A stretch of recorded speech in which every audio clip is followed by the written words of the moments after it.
Hello everybody, this is McMoosel, another commentary coming from Black Ops 2. Basically just want to talk about the government shutdown and what is going on in the world. So with all the news articles and mainstream media, you might actually think the world is coming to the end, but it's not. This has happened before, it'll happen again.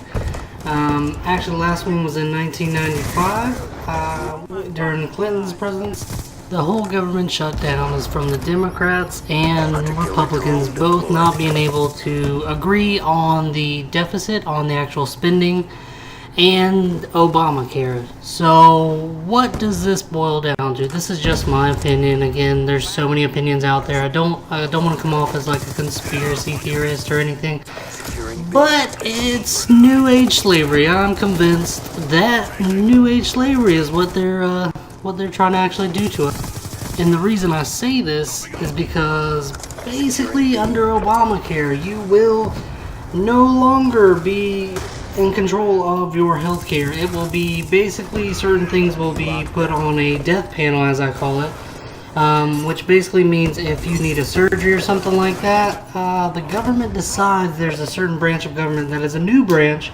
basically that decides if you get the surgery, if you're actually available to get the surgery, or what have you. So the government now apparently is going to be in control of who lives and who dies, and that to me is just crazy.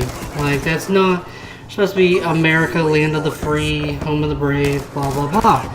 But how is it that freedom comes at a price where now the government is able to pick who gets to live, who gets the surgery, who doesn't? So back to my idea of New Age slavery. So basically you become dependent on the government through the healthcare, through subsidies, through food stamps, through... So I went a little off topic, so let's actually talk about what the government shutting down actually means. All of the government doesn't actually shut down.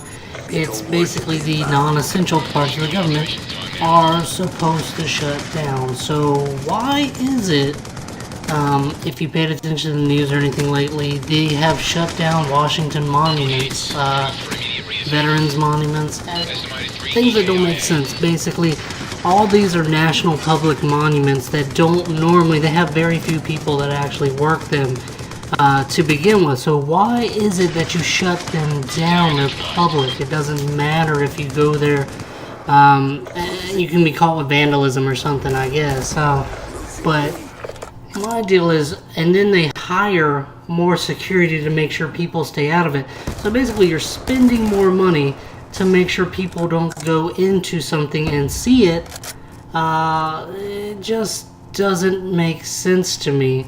If we're supposed to be saving money, we end up actually spending more money to hurt the country, hurt the people of the country, I would say. So basically, to sum it up, what we have is lifetime politicians that are just power hungry, Republican and Democrat both, fighting for power, not actually fighting for the people.